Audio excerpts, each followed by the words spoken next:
बहुत समय पहले की बात है। एक छोटे से गांव में एक गरीब लेकिन सम्मानित परिवार रहता था। परिवार में रामू, उनकी माँ, दो बहनें सुमित्रा और कमला और उनकी पत्नी भोले बहू थी। रामू एक मेहनती किसान था और उसकी माँ गांव की एक समझदार बुजुर्ग महिला थी। रामू की शादी भोले नाम की एक सीधी सादी लड़की से हुई थी, जो अपने माता पिता की बहुत संस्कारी बेटी थी। भोले बहू बहुत भोली, दयालु और मेहनती थी। वो कभी किसी से ऊंची आवाज में बात नहीं करती और हर किसी की मदद के लिए तैयार रहती। लेकिन उसकी नंदें, सुमित्रा और कमला, चालाक और घमंडी थीं। उन्हें डर था कि भोले बहू अगर घर में सबकी प्रिय बन गई, तो उनका महत्व कम हो जाएगा। भोले बहू अपनी शादी के बाद पहली बार ससुराल आई। उसने अपनी सास, नंदों और पति की खूब सेवा की। उसके अच्छे स्वभाव और मेहनती स्वभाव ने कुछ ही दिनों में सबका दिल जीत लिया। रामू को भी अपनी पत्नी पर गर्व होने लगा। लेकिन सुमित्रा और कमला इस बदलाव से खुश नहीं थीं। उन्हें ये बर्दाश्त नहीं हुआ कि भोले बहू की तारीफें हो रही हैं। उन्होंने उसे नीचा दिखाने और घर से बाहर निकालने की चालें सोचनी शुरू कर दी। एक दिन घर में बड़े मेहमानों के आने की तैयारी हो रही थी।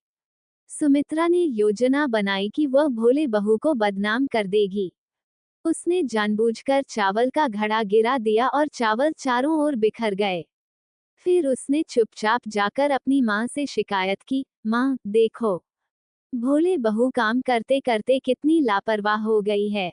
उसने सारा चावल बर्बाद कर दिया। अब मेहमानों के लिए क्या बनेगा? भोले बहू ये सब देख रही थी, लेकिन उसने कुछ नहीं कहा। सास ने गुस्से में भोले बहू को डांटा और चावल तुरंत इकट्ठा करने को कहा। भोले बहू बिना कुछ कहे चावल बीनने लगी। उसकी मेहनत देखकर उसकी सास का गुस्सा थोड़ा शांत हो गया, लेकिन सुमित्रा मन ही मन खुश थी कि उसने अपनी चाल में भोले बहू को फंसा दिया। कुछ दिन बाद कमला ने अपनी चाल चली। उसने अपने सोने के गहने एक संदूक में छिपा दिए और चिल्लाने लगी, माँ, मेरे गहने गायब हो गए हैं। जरूर किसी ने चोरी की है। सारा घर उलट पुलट कर दिया गया, लेकिन गहने नहीं मिले। सभी को शक भोले बहू पर गया क्योंकि वह नई थी और अक्सर घर के कामकाज में लगी रहती थी। सास ने गुस्से में आकर भोले बहू से पूछा, क्या तुमने गहने देखे? भोले बहू घबरा गई और रोने लगी, मैंने गहने नहीं देखे माँ, मैं ऐसा कभी नहीं कर सकती। सारी रात खोजबीन चलती रही। आखिरकार गहने बगीचे के एक कोने में मिल गए, जहां कमला ने खुद उन्हें छिपाया था। भोले बहू निर्दोष साबित हुई, लेकिन कोई उसकी बात को गंभीरता से नहीं ले रहा था।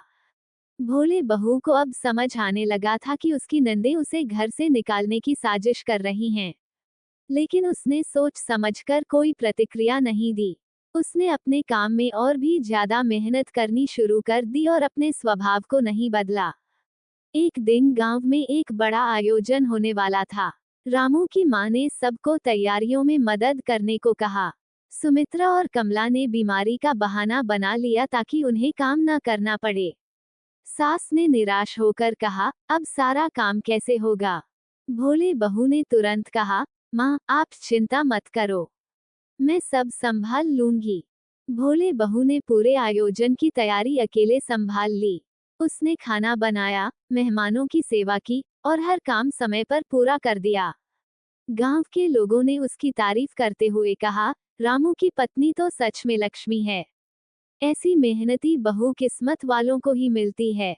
ये सब देखकर रामू की मां का दिल भर आया। उसे समझ आ गया कि उसकी बहू कितनी अच्छी है। रामू को भी गर्व महसूस हुआ। जब सास को सुमित्रा और कमला की चालबाजियों के बारे में पता चला, तो वो गुस्से में बोली, तुम दोनों को शर्म आनी चाहिए। तुमने अपनी भाभी को बदनाम करने की कितनी कोशिश की, लेकिन भगवान ने हमेशा उसकी सच्चाई को उजागर किया। अब से तुम दोनों भोले बहू की मदद करोगी और उससे माफी मांगोगी। सुमित्रा और कमला को अपनी गलती का एहसास हुआ। उन्होंने भोले बहू से माफी मांगी और वादा किया कि वे आगे से ऐसा कुछ नहीं करेगी। भोले बहू ने उन्हें माफ कर दिया और सब मिलकर खुशी खुशी रहने लगे। ये कहानी हमें सिखाती है कि सच्चाई, ईमानदारी और धैर्य के बल पर किसी भी धोखे और चालाकी को हराया जा सकता है। झूठ और चालाकी से सफलता तो मिल सकती है, लेकिन वह टिकाऊ नहीं होती। सत्य और मेहनत की हमेशा जीत होती है।